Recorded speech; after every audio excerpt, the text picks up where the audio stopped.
നമുക്കൊരു നാടൻ ഉച്ചയൂണ് തയ്യാറാക്കാൻ വേണ്ടി ഞാൻ ഒരു കപ്പ് ചെറുപയർ പരിപ്പ് എടുത്തിട്ടുണ്ട്. ഒരു കപ്പ് എന്ന് പറയുമ്പോൾ 250 ml കപ്പിലാണ് ഞാൻ എടുത്തത്. അപ്പൊ അത് നന്നായിട്ടൊന്ന് കഴുകിയ ശേഷം ഞാൻ പ്രഷർ കുക്കറിലേക്ക് ഇട്ട് കൊടുക്കുകയാണ്. അപ്പൊ ഞാനിത് കുതിർത്തിട്ടൊന്നുമില്ല കേട്ടോ. എന്നിട്ട് നമുക്ക് ഇതിലേക്ക് 1/2 ടീസ്പൂൺ മഞ്ഞൾപ്പൊടി, 1 ടീസ്പൂൺ മുളക് പൊടി, പാകത്തിനുള്ള ഉപ്പ്, പിന്നെ ഇത് വേവിക്കാൻ വേണ്ടി ഞാൻ ഇവിടെ 2.5 കപ്പ് വെള്ളമാണ് ഒഴിച്ചു കൊടുക്കുന്നത്. 250 ml കപ്പിൽ തന്നെയാണ് എടുക്കുന്നത്. എന്നിട്ട് പ്രഷർ കുക്കർ മൂടി വെയിറ്റ് ഇട്ടിട്ട് ഒരു 2 വിസിൽ വരെ ഇത് വേവിച്ചെടുക്കാം. അപ്പൊ 2 വിസിൽ കേട്ട് കഴിയുമ്പോൾ നമ്മൾ ഓഫ് ചെയ്ത് സ്റ്റീം പോയ ശേഷം കുക്കർ ഞാൻ ഓപ്പൺ ചെയ്തു. അപ്പൊ നമ്മളുടെ പയറൊക്കെ വെന്ത് വന്നിട്ടുണ്ട്. അപ്പൊ ഇത് കറിക്കുള്ള പയറല്ലേ, അപ്പൊ ഇത് ഇതുപോലെ തന്നെ വെന്ത് വരണം. അപ്പൊ കുറച്ച് ചാറ് ഇതിലേക്ക് ഉണ്ടായിരുന്നു. കണ്ട കറക്റ്റ് പരുവാണ്. അപ്പൊ ഇനി നമുക്കിത് എങ്ങനെ കറിയാക്കുന്നത് നോക്കാം. അപ്പൊ മിക്സിയുടെ ജാർ എടുത്തിട്ട് ഇതിലേക്ക് ഞാൻ 1 കപ്പ് തേങ്ങ ഇട്ട് കൊടുക്കാണ്. ഇതോടൊപ്പം തന്നെ ഞാനിവിടെ 5 ചെറിയ അല്ലി വെളുത്തുള്ളിയും 3 ചുവന്നുള്ളി കൊച്ചുള്ളിയെ അതും 1 ടീസ്പൂൺ ചെറിയ ജീരകവും 1/4 ടീസ്പൂൺ മഞ്ഞൾപ്പൊടിയും പിന്നെ പച്ചമുളക് നമ്മളുടെ എരിവിന്റെ പാകത്തിന് എടുത്താൽ മതി. ഞാനിവിടെ ഒരു 3 എണ്ണം എടുത്തിട്ടുണ്ട്.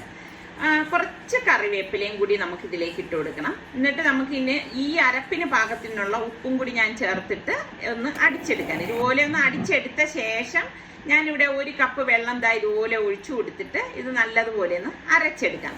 അപ്പൊ ഇതാണ് നമ്മളുടെ ചെറുപയർ പരിപ്പിന്റെ അരപ്പെന്ന് പറയുന്നത്. അപ്പൊ ഞാൻ ഇവിടെ അടിച്ചെടുത്ത് വെച്ചിട്ടുണ്ട്. അപ്പൊ നമ്മളുടെ വെന്ത പരിപ്പിനെ ഞാൻ ഒരു കുടുക്കയിലേക്ക് മൺകുടുക്കയിലേക്ക് മാറ്റുവാണ് കേട്ടോ. അപ്പൊ ഞാൻ ഇതിൽ വെച്ചിട്ടാണ് ഇനിയിപ്പോ കറി തയ്യാറാക്കുന്നത്. എൻ്റെത് ചെറിയ പ്രഷർ കുക്കറാണ്. അപ്പം ചെറിയ പ്രഷർ കുക്കർ ഉണ്ടെങ്കിൽ നമുക്കൊരു ഗുണം എന്താന്ന് വെച്ചാൽ ഇതുപോലെയുള്ള സംഭവങ്ങളൊക്കെ പെട്ടെന്ന് നമുക്ക് റെഡിയാക്കി എടുക്കാൻ സാധിക്കും. അപ്പൊ ഇതൊന്ന് ഞാനൊന്ന് ചെറുതായിട്ടൊന്ന് ഉടച്ചു കൊടുക്കാണ്. എന്നിട്ട് ഫ്ലെയിം ഒന്ന് കൂട്ടിക്കൊടുത്ത ശേഷം നമ്മൾ ഈ അരച്ചു വെച്ചിരിക്കുന്ന അരപ്പുണ്ടല്ലോ അത് ഫുള്ളായിട്ട് നമുക്ക് ഇതിലേക്ക് ഒഴിച്ചു കൊടുക്കാം. അപ്പൊ ഈ ഒരു കറി നമുക്ക് ചോറിന് മാത്രമല്ല, നമുക്ക് അപ്പം, ഒറട്ടി, പത്തിരി ഇതിൻ്റെ കൂടെയൊക്കെ കഴിക്കാൻ പറ്റിയ കറിയാണ് കേട്ടോ. അപ്പൊ ഇതുപോലെ ഒന്ന് ഇളക്കി കൊടുത്ത ശേഷം മിക്സിയുടെ ജാറിലേക്ക് ഞാൻ ഇതുപോലെ തന്നെ 1 ജാറ് വെള്ളം എടുത്തിട്ട് ഒഴിച്ചു കൊടുക്കുകയാണ്. അപ്പൊ നമ്മൾ ഇതിന് ഇളക്കി കൊടുക്കുമ്പോൾ നമുക്ക് മനസ്സിലാവും എത്ര വെള്ളം വേണം എന്നുള്ളത്. ഇതിപ്പോ കറക്റ്റ് പരുവണം, ഉപ്പൊക്കെ ഉണ്ടോ നോക്കിയിട്ടുണ്ട്. അപ്പൊ ഇതുപോലെ തിള വരുന്ന സമയത്ത് നമുക്കിത് ഗ്യാസ് ഓഫ് ചെയ്ത് കൊടുക്കാം. അപ്പൊ ഞാനിപ്പോ ഗ്യാസ് ഓഫ് ചെയ്തിട്ടുണ്ട്. ഇനിയിപ്പോ ഞാൻ ചോറ് റെഡി ആയത് ഒന്ന് ഊറ്റിയെടുക്കാൻ കേട്ടോ. അപ്പൊ പലരും എൻ്റെ അടുത്ത് ചോറ് ഉണ്ടാക്കുന്നതിന്റെ വീഡിയോ ഒക്കെ ചോദിച്ചിട്ടുണ്ടായിരുന്നു. അങ്ങനെ ചോദിക്കുന്നവർക്ക് ഞാൻ ലിങ്ക് തരാറുണ്ട് കേട്ടോ. അപ്പൊ ചോറ് റെഡി ആയത് മാറ്റി വെക്കണം. അപ്പൊ താളിക്കാൻ വേണ്ടി ഞാനൊരു പാനിലേക്ക് വെളിച്ചെണ്ണയാണ് എടുക്കുന്നത്. വെളിച്ചെണ്ണയിൽ തന്നെ നമ്മൾ താളിച്ചിട്ടാണ് നല്ലത് കേട്ടോ. എന്നിട്ട് കടുക്, വറ്റൽമുളക്, കുറച്ച് കറിവേപ്പില ഇത് ഇതുപോലെ ഒന്ന് പൊട്ടിയ ശേഷം 1/4 ടീസ്പൂൺ മുളക് പൊടിയും കൂടി ഞാൻ ഇതിലേക്ക് ഇടുന്നുണ്ട്. അപ്പൊ കറിക്ക് നല്ല ഒരു കളർ കിട്ടാനാണ് നമ്മൾ അങ്ങനെ ലാസ്റ്റ് ഇച്ചിരി മുളക് പൊടി ഇടുന്നത് കേട്ടോ. എന്നിട്ട് താളിച്ചത് നമുക്ക് ഈ കറിയിലേക്ക് ഒഴിച്ചു കൊടുക്കാണ്. അപ്പൊ നമ്മളുടെ വേഗത്തിൽ തയ്യാറാക്കി എടുക്കാൻ പറ്റുന്ന നല്ല നാടൻ ചെറുപയർ പരിപ്പ് കറി ഇവിടെ റെഡി ആയിട്ടുണ്ട്. അപ്പൊ അവിയലിന് വേണ്ടി ഞാനിവിടെ കട്ട് ചെയ്തെടുത്ത് വെച്ചിട്ടുണ്ടായിരുന്നു. ക്യാരറ്റ്, പച്ച ഏത്തക്കായ, വെള്ളരിക്ക, അമരയ്ക്ക, ചേന, പച്ചമുളക് ഇത് ഇത്രയാണ് ഞാൻ ഇതുപോലെ കട്ട് ചെയ്തെടുത്ത് വെച്ചിരിക്കുന്നത്. പാനിൽ വെളിച്ചെണ്ണ ഒരു 2 ടേബിൾ സ്പൂൺ ഒഴിച്ചിട്ട് കുറച്ച് കറിവേപ്പില ഇട്ട് ഇളക്കിയ ശേഷം നമ്മൾ ഈ കട്ട് ചെയ്ത് വെച്ചിരിക്കുന്ന വെജിറ്റബിൾസ് ഉണ്ടല്ലോ അത് ഇതിലേക്ക് ഇട്ട് കൊടുക്കാം. ഞാൻ വളരെ നേരിയതായിട്ടാണ് ഇപ്പൊ കട്ട് ചെയ്തെടുത്തിരിക്കുന്നത് കേട്ടോ. പെട്ടെന്ന് റെഡിയായി കിട്ടാനാണ്. അതിനാണ് ഞാൻ വലിയൊരു പാൻ എടുത്തത്. എന്നിട്ട് ഇതിലേക്ക് പാകത്തിനുള്ള ഉപ്പും ചേർത്തിട്ട് നല്ലതുപോലെ ഒന്ന് ഇളക്കി കൊടുക്കാം.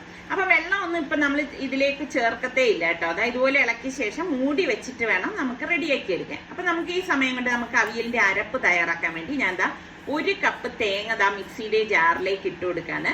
അതുപോലെ തന്നെ ഒരു 4 ചുവന്നുള്ളിയും ഒരു 6-7 വെളുത്തുള്ളി അല്ലിയും, ചെറിയ വെളുത്തുള്ളി അല്ലിയാണേ, 1 ടീസ്പൂണ് ചെറിയ ജീരകവും, 1/4 ടീസ്പൂൺ മഞ്ഞൾപ്പൊടിയും, 1/4 ടീസ്പൂൺ ചെറിയ ജീരകത്തിന്റെ പൊടിയും കൂടി ഞാൻ ചേർക്കുന്നുണ്ട്. കുറച്ച് കറിവേപ്പിലയും 2 പച്ചമുളകും ഇട്ടിട്ട് ഒന്ന് ക്രഷ് ചെയ്തെടുക്കണം. അരയ്ക്കാൻ പാടില്ല കേട്ടോ. ഇതുപോലെ ഒന്ന് ചതച്ചെടുത്താൽ മതി. അതായത് ഒതുക്കിയെടുക്കുക എന്ന് പറയില്ലേ, അത്രേ ഉള്ളൂ. അപ്പൊ ഞാൻ അവിയലിന്റെ അടപ്പൊക്കെ മാറ്റിയിട്ട് ആ വെജിറ്റബിൾസ് ഇതുപോലെ ഒന്ന് ഇളക്കി കൊടുക്കാണ്. ഇളക്കി കൊടുത്ത ശേഷം ഒന്ന് വെന്ത് വരുന്ന സമയത്താണ് ഞാൻ ഇതിൽ പകുതി പച്ചമാങ്ങയും 1 മുരിങ്ങക്കായും എടുത്തിട്ടുണ്ടായിരുന്നു. അതും കൂടി ചേർത്തിട്ട് ഒന്ന് ഇളക്കി കൊടുക്കാം. അപ്പൊ ഇതിന് വേഗ് കുറവായതുകൊണ്ടാണ് ഞാൻ ഇടയ്ക്ക് ചേർത്തത്. എന്നിട്ട് ഇതിലേക്ക് ഞാൻ 1 ടീസ്പൂൺ മഞ്ഞൾപ്പൊടിയും 1 ടീസ്പൂൺ കാശ്മീരി ചില്ലി പൗഡറും കൂടി ഇട്ടിട്ട് ഇതുപോലെ ഒന്ന് ഇളക്കിയെടുക്കണം. അപ്പൊ ഞാൻ പറഞ്ഞില്ലേ, എല്ലാ വെജിറ്റബിൾസും ഒരേ വേഗിൽ കിട്ടാൻ വേണ്ടിയിട്ടാണ് ഞാൻ ഇതുപോലെ ഒരു പാൻ എടുത്തിട്ട് ഇതുപോലെ ഒന്ന് ലെവൽ ചെയ്ത് വെച്ചു കൊടുത്തത്. അപ്പൊ പെട്ടെന്ന് നമുക്ക് റെഡിയായി കിട്ടുകയും ചെയ്യും. എന്നിട്ട് നമുക്കിത് മൂടി വെക്കാം. അപ്പൊ എന്റെ കയ്യിൽ ഇതാ ഇപ്പൊ അവിയലിനെടുത്ത ശേഷം കുറച്ച് ചേനയും ചേമ്പും ഉണ്ടായിരുന്നു. അപ്പം വളരെ കുറച്ച് ചേമ്പുണ്ടായിരുന്നു. അത് മുളക് പൊടിയും മഞ്ഞപ്പൊടിയും ഉപ്പും കുറച്ച് ഇതുപോലെ തിളച്ച വെള്ളം ഒഴിച്ച് ഞാൻ ഇതാ പ്രഷർ കുക്കറിലേക്ക് ഇട്ടിട്ട് ഇതുപോലെ ഒന്ന് ഇളക്കി കൊടുത്തിട്ട് ഇനിയിപ്പോൾ ഞാൻ കുക്കർ മൂടി വെയിറ്റ് ഇട്ടിട്ട് ഞാൻ ഒരു വിസിൽ വരെ ഇത് വേവിച്ചെടുക്കാം. അപ്പം ഇത് വേസ്റ്റ് ചെയ്യാൻ പാടില്ലല്ലോ. ചേമ്പ് ഞാൻ അവിയലിന് വേണ്ടി എടുത്തിട്ടില്ലായിരുന്നു കേട്ടോ, ഇവിടെ ഇരുന്നതാണ്. വളരെ കുറച്ചിരുന്നപ്പം ഞാൻ കളയണ്ടല്ലോ എന്ന് വിചാരിച്ച് ഇതൊരു കറിയാക്കാം നേരി. അപ്പം ഇതാ നമ്മളുടെ വെജിറ്റബിൾസ് ഇവിടെ ഇതാ വെന്തിട്ടുണ്ട്. അടപ്പ് മാറ്റി ഇതാ ഇപ്പോൾ നിങ്ങൾക്ക് പരുവം കാണുമ്പോൾ അറിയാലോ. നല്ലതുപോലെ ഒന്ന് ഇളക്കി കൊടുക്കണം. എന്നിട്ട് നമ്മൾ ഈ ഒതുക്കി വെച്ചിരിക്കുന്ന അരപ്പുണ്ടല്ലോ, അവിയലിന്റെ അരപ്പ് ഇതാ ഇതിലേക്ക് ഇട്ട് കൊടുക്കാന്ന്. ഈ ഒരു പരുവത്തിലേ നമ്മൾ ഒതുക്കി എടുക്കാവൂ കേട്ടോ. എന്നിട്ട് ഞാനൊരു 2 ടേബിൾ സ്പൂൺ വെള്ളം ദാ മിക്സിയുടെ ജാറിലേക്ക് ഇട്ടിട്ട് ഇതാ ഇതുപോലെ ഒന്ന് ഒഴിച്ചു കൊടുക്കാന്ന്. എന്നിട്ട് ഇതാ ഇതുപോലെ ഒന്ന് അടച്ചു വെക്കണം, ഇളക്കുന്നില്ല. അടച്ചു വെച്ച് ഒരു 2 മിനിറ്റിന് ശേഷം അടപ്പ് മാറ്റിയിട്ട് നമുക്ക് എല്ലാം ചേർത്തിട്ട് ഒന്ന് ഇളക്കിയെടുക്കാം. അപ്പൊ ഇതിങ്ങനെ വെന്ത് കുഴഞ്ഞിരിക്കുന്ന അവിയലൊന്നുമല്ല, നല്ല വേറിട്ട് നിൽക്കുന്ന അവിയലാണ്. അതായത് ഒറ്റയായിട്ടിരിക്കും കഷ്ണങ്ങൾ. എനിക്ക് സത്യം പറഞ്ഞാൽ ഇങ്ങനത്തെ അവിയലാണ് ഇഷ്ടം കേട്ടോ. പക്ഷെ നിസാറിക്കൊക്കെ ഇങ്ങനെ വെന്ത് കുഴഞ്ഞ അവിയലാണ് ഇഷ്ടം. അപ്പൊ നിങ്ങൾക്കൊക്കെ ഏത് ടൈപ്പ് അവിയലാണ് ഇഷ്ടം എന്ന് പറയണം കേട്ടോ.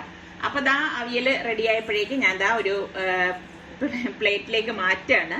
ശരിക്കും പറഞ്ഞാൽ ഇതിങ്ങനെ വെറുതെ കഴിക്കാൻ നല്ല ടേസ്റ്റ് ആണ് കേട്ടോ. എനിക്കിങ്ങനെ ഇഷ്ടമാണ് കേട്ടോ. അവിയലൊക്കെ റെഡി ആയി കഴിഞ്ഞാൽ ഞാൻ ഇതുപോലെ ഒരു ബൗളിലൊക്കെ എടുത്തിട്ട് ഇങ്ങനെ കഴിക്കാറുണ്ട്. നിങ്ങളും ഇതുപോലെയൊക്കെ എന്നെ പോലെ കഴിക്കുന്ന ആൾക്കാരൊക്കെ ഉണ്ടാവുമല്ലോ. അപ്പൊ നല്ല കിഡിലൻ അവിയൽ റെഡി ആയിട്ടുണ്ട്. അപ്പൊ ഞാൻ ദാ നമ്മളുടെ ഒറ്റ വിസിൽ കേട്ടപ്പോഴേക്ക് പ്രഷർ കുക്കർ തുറന്നിട്ട് ഈ അവിയലുണ്ടാക്കിയ പാത്രം തന്നെ ഒന്ന് കഴുകിയിട്ട് ഇത് ഇതിലേക്ക് ഒഴിച്ച് ആ വെള്ളം ഒന്ന് വറ്റിച്ചെടുക്കണേ. എന്നിട്ട് ഞാൻ ഇതിലേക്ക് ഒരു ടീസ്പൂണോളം വെളിച്ചെണ്ണയും കൂടി ഒഴിച്ചൊന്ന് ഇളക്കിയെടുക്കാണ്. സത്യം പറഞ്ഞാൽ കുക്കറിലിട്ട് ഒറ്റ വിസിൽ കേട്ടപ്പോൾ തന്നെ അത് വെന്തങ്ങ് ഉടഞ്ഞു പോയി കേട്ടോ. ശരിക്കും ഇത് വെന്തുടയുന്നതല്ല, ഒറ്റയായിട്ട് കിടക്കുന്നതാണ്.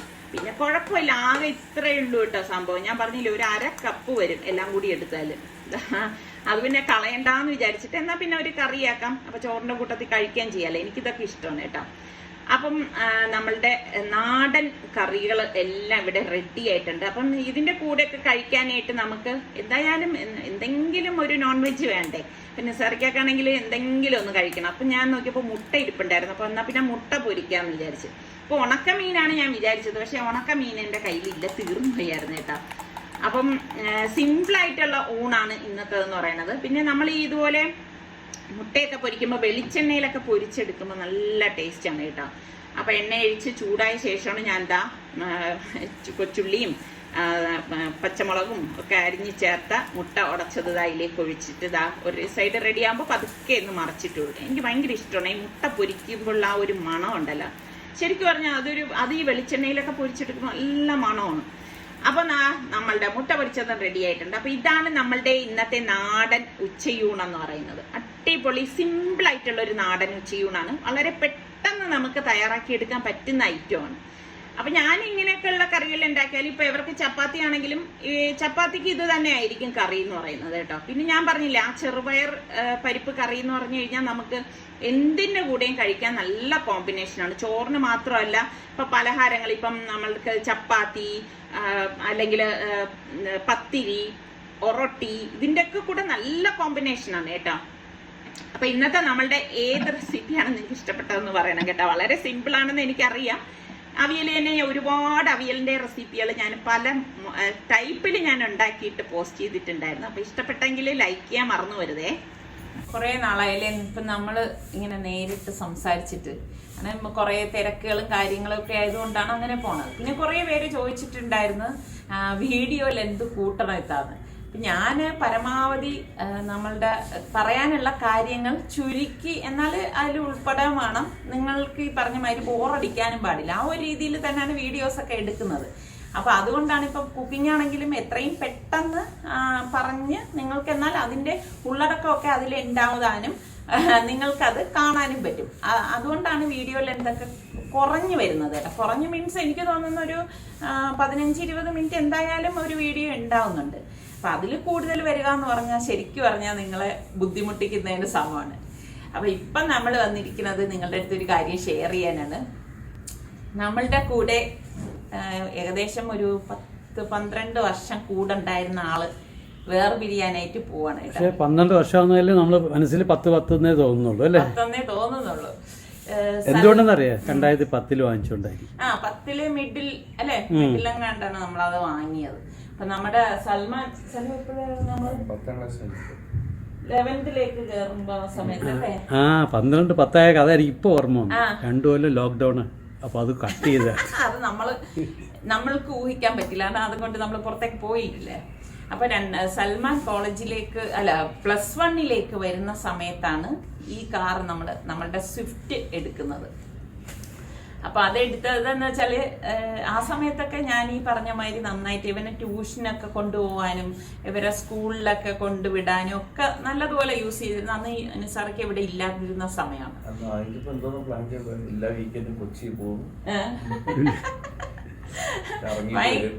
ഭയങ്കര പ്ലാനിങ് അവിടെ ഇവിടെയൊക്കെയാണ് നമ്മൾ ആ വണ്ടി എടുക്കണത്.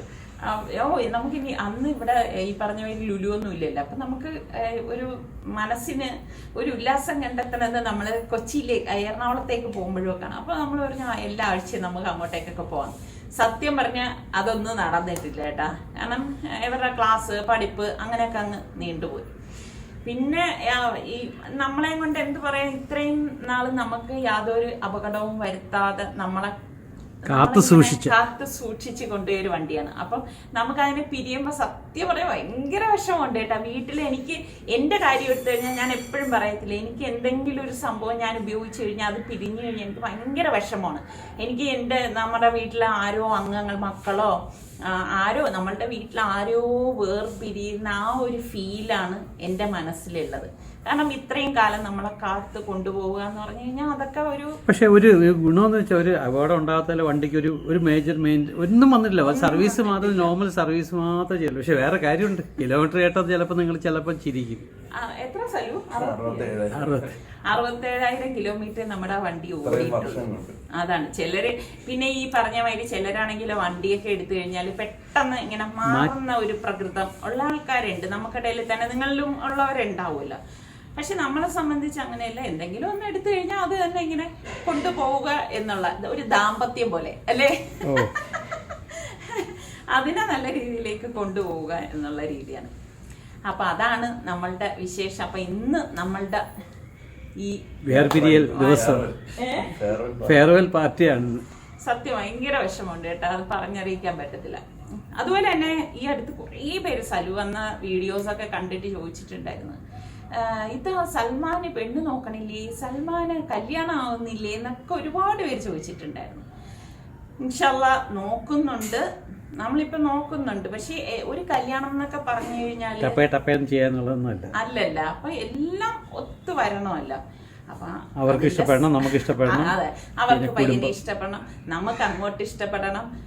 കുടുംബം തമ്മിൽ ചേർന്ന 2 കുടുംബങ്ങൾ തമ്മിൽ ചേരുന്നതാണ് ഒരു വിവാഹം എന്ന് പറയുന്നത്. അപ്പം 2 വ്യക്തികൾ അല്ല, നമ്മൾ കാറ് പോലെ ഇടയ്ക്കിടയ്ക്ക് മാറാൻ പറ്റുന്നതല്ല. അപ്പൊ 2 വ്യക്തികൾ എന്നുള്ളത് അത് തെറ്റായ ധാരണയാണ്. 2 വ്യക്തികൾ അല്ല ചേരുന്നത്. വ്യക്തികൾക്ക് പുറമെ വ്യക്തികൾ ചേരണ്ടെന്നല്ല, അതിന് പുറമെ 2 കുടുംബങ്ങൾ തമ്മിലുള്ള യോജിപ്പാണ് കല്യാണം എന്ന് പറഞ്ഞാൽ. അപ്പൊ അത് എല്ലാം ഇൻഷാല്ലാ ഒത്തുവരുമ്പോൾ നമുക്ക് എന്തായാലും നോക്കുന്നുണ്ട്. അപ്പം ഇങ്ങനെ ഒരുപാട് ഇതിനെക്കുറിച്ച് വന്നതുകൊണ്ടാണ് ഞാൻ ഇപ്പൊ അതിനെക്കുറിച്ച് പറഞ്ഞത്. പിന്നെ സൽമാൻ എന്തെങ്കിലും പറയണ്ട? ഇല്ല ഇനി പിന്നെ പറയാം. വണ്ടി കൊണ്ടുപോകേണ്ട സമയമായി, യാത്ര അയക്കേണ്ട സമയമായി. എനിക്കാണെങ്കിൽ സത്യം ഇപ്പോഴേ എന്റെ നെഞ്ചിടിപ്പ് ഇങ്ങനെ പടപടാന്ന് ഇടിക്കുക. നമ്മൾ ആളിനെ കാണിച്ചു തരാം ഇപ്പൊ എങ്ങനെയുണ്ടെന്നുള്ളത്.